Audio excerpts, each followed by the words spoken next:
Hello hi नमस्कार केमती अछंती समस्त आशा करते समस्ते भले थे आ गोटे नुआ फ्रेश वीडियो आप समस्त को स्वागत करछि। तो भाई मैंने लास्ट हेबो दिने पूर्व गोटे वीडियो पकई थी यूट्यूब रे तार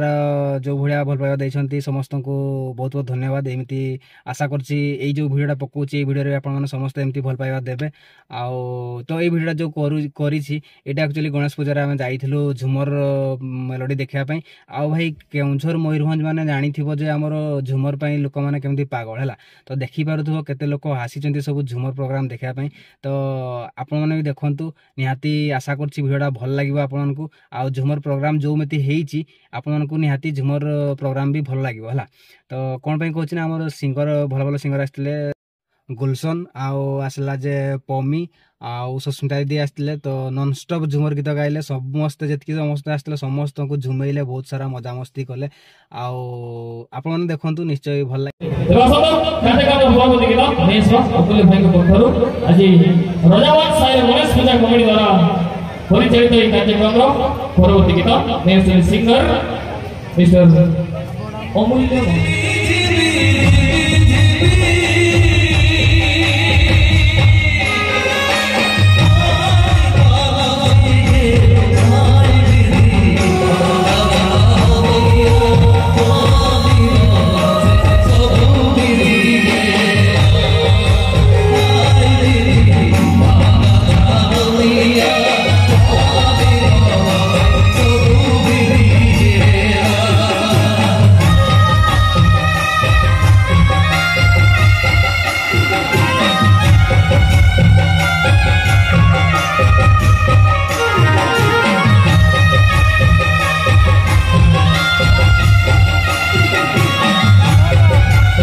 एक काम आ जाता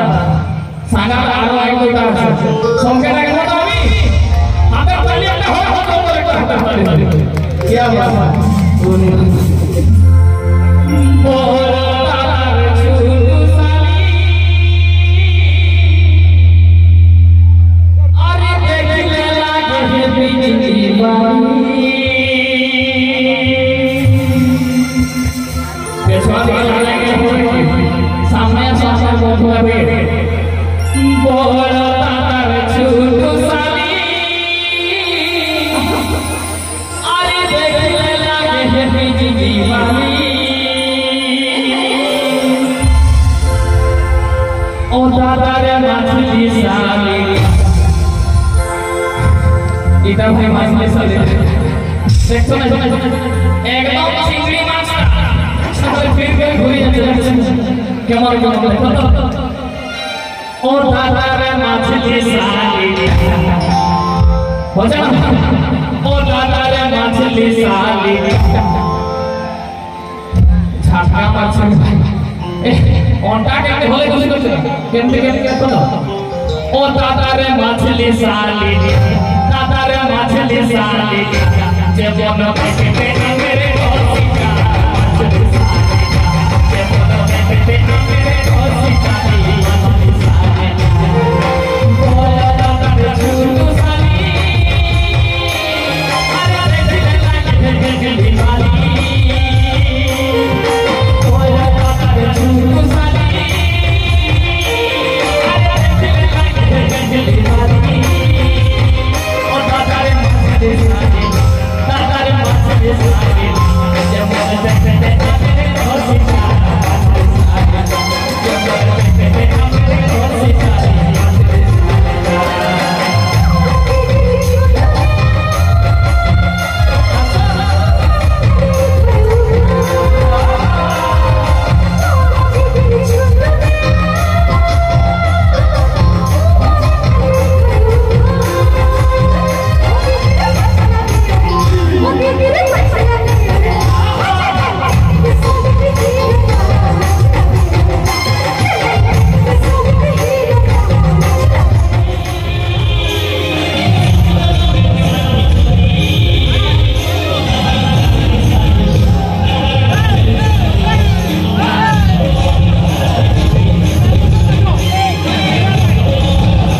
पूरा कांद हो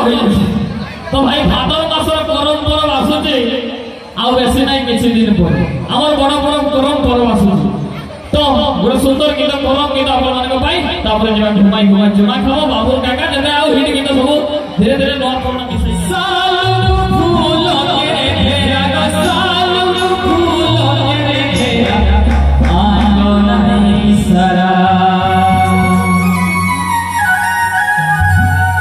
करम रखला किया फूल के नाम पर सालु फूल सजा करम रखला আর কেমন দেখা যায় আর মনটা কি বলছে আসলে किया ये फूल के माला सालु फूल के घेरा ग सालु फूल के घेरा आयो नहीं ले गो मटानी तानी तानी तानी करम आखरा ले गो मटानी तानी तानी तानी करम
गीतटा पर प्रोग्राम सेठी सरीगला सरी जीवार कारण